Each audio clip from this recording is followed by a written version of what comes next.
जैसे traffic light के 3 रंग होते हैं, हमारी आन बान और शान के प्रतीक तिरंगे के भी 3 ही रंग होते हैं।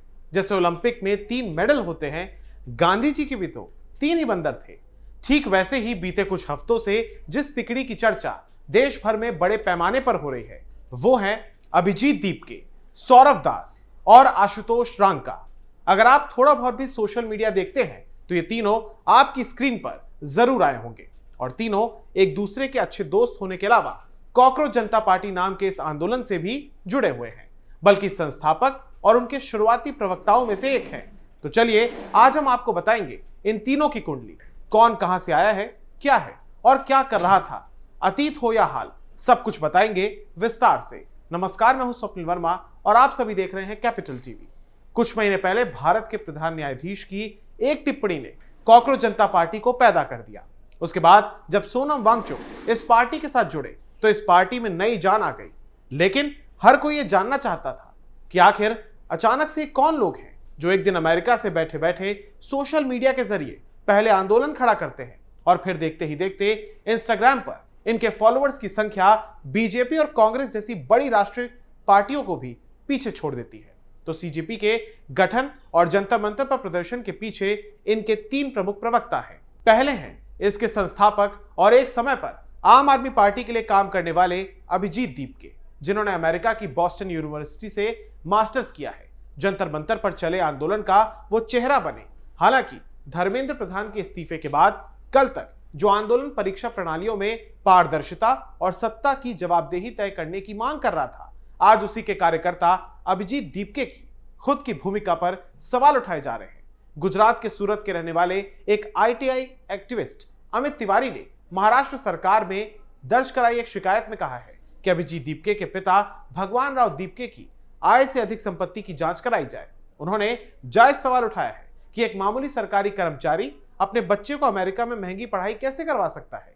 इसके साथ ही उन्होंने वरिष्ठ वकील और राज्यसभा सांसद कपिल सिब्बल द्वारा सीजेपी को दिए गए 1 करोड़ रुपए के लीगल फंड और इस संगठन के कानूनी वजूद पर भी गंभीर सवाल खड़े किए हैं।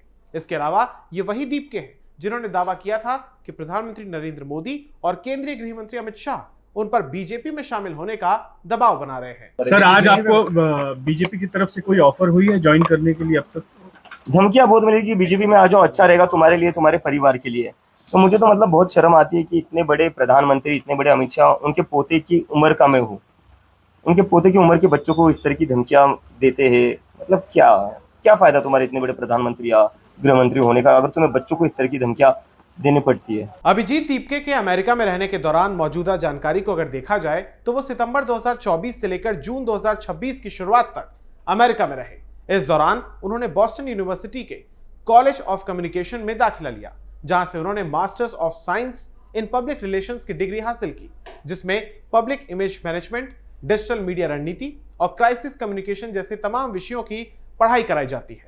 अमेरिका के इस महंगे पाठ्यक्रम और बॉस्टन जैसे बड़े शहर में रहने का कुल खर्च बेहद भारी भरकम होता है। आंकड़ों के मुताबिक बॉस्टन यूनिवर्सिटी में प्रति यूनिट फीस $2-3 के करीब मानी जाती है, जिससे कुल ट्यूशन फीस भी लगभग $1,09,536 के करीब बैठती है। इसमें यूनिवर्सिटी फीस, छात्र स्वास्थ्य बीमा और रहने खाने का खर्च, परिवहन और किताबों का खर्च अगर जोड़ दिया जाए तो 1.5 वर्ष के दौरान इस पूरे सफर का कुल वित्तीय बोझ करीब इंडियन करेंसी में अगर बताएं तो आपको 1,60,00,000 रुपए से भी ज्यादा का बैठेगा। दीपके के पिता भगवान राव दीपके महाराष्ट्र औद्योगिक विकास निगम में एक जूनियर इंजीनियर के पद से रिटायर्ड हैं, जिनका मासिक वेतन सेवा काल के दौरान लगभग 60,000 रुपए से लेकर 65,000 रुपए के बीच था।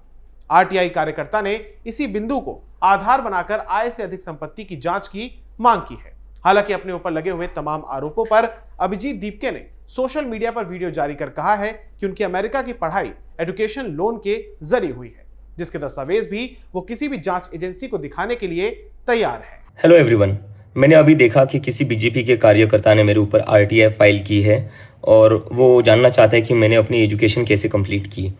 तो मैं उनसे पूछना चाहता हूँ, क्या आपके नेता अपनी डिग्री दिखाएंगे?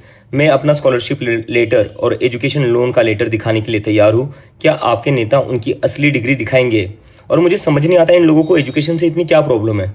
अगर कोई आम घर का लड़का बॉस्टन यूनिवर्सिटी में जाकर पढ़कर आ गया तो इससे इन लोगों को तकलीफ क्यों हो रही है? आप लोग एजुकेशन के इतने खिलाफ क्यों हो? अभिजीत दीपके का साल 2020 से लेकर 2023 के बीच आम आदमी पार्टी की सोशल मीडिया और कम्युनिकेशन टीम से पुराना नाता भी रहा है।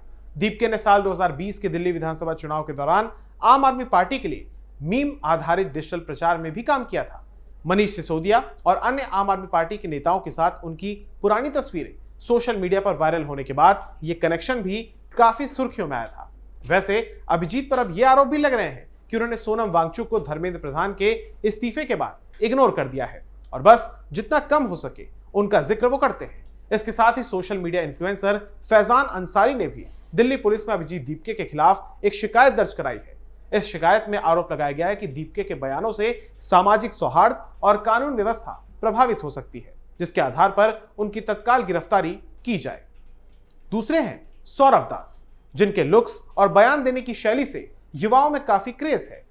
एमिटी यूनिवर्सिटी से पत्रकारिता की डिग्री हासिल करने वाले सौरव दास नई दिल्ली के रहने वाले हैं और कॉकरोच जनता पार्टी के चीफ प्रवक्ता हैं।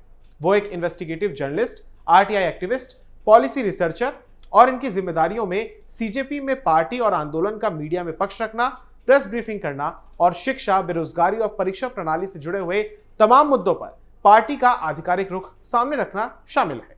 खोजी पत्रकार होने के अलावा सौरव दास ने कानून, न्यायपालिका और सामाजिक मुद्दों पर रिपोर्टिंग की है। सौरव दास नवंबर 2025 में इंडिया गेट पर हुए प्रदूषण विरोधी प्रदर्शन में भी जुड़े थे। सौरव के कई आर्टिकल्स भी the Caravan, Al Jazeera, the Wire और द हिंदू जैसे संस्थानों में प्रकाशित हुए हैं। इसके अलावा सौरव ने द वायर के लिए the Justice Brief with Saurav Das के नाम से एक सीरीज भी होस्ट किया था। सौरव दास जलवायु नीति और नागरिक मुद्दों पर काम करने वाले संगठन क्लाइमेट एक्शन फ्रंट के सह संस्थापक भी हैं और साल 2017 में महज 18 साल की उम्र में सौरव ने आरटीआई एक्ट का इस्तेमाल करना शुरू किया था और कई बड़े खुलासे किए थे। सौरव दास अपने साथी आशुतोष रांका के साथ शामिल थे, जिन्होंने केंद्रीय मंत्रियों जेपी नड्डा और जितेंद्र सिंह से मुलाकात की थी। आपको याद दिला दें, ये वही सौरव दास हैं जिन पर बीजेपी सांसद कंगना रनौत भड़क गई थी और सोशल मीडिया पर उनके बारे में कहा था, मैंने गूगल किया है, ये लड़का 28 साल का है, ये खुद को स्टूडेंट कैसे बोल रहा है, समझ नहीं आता।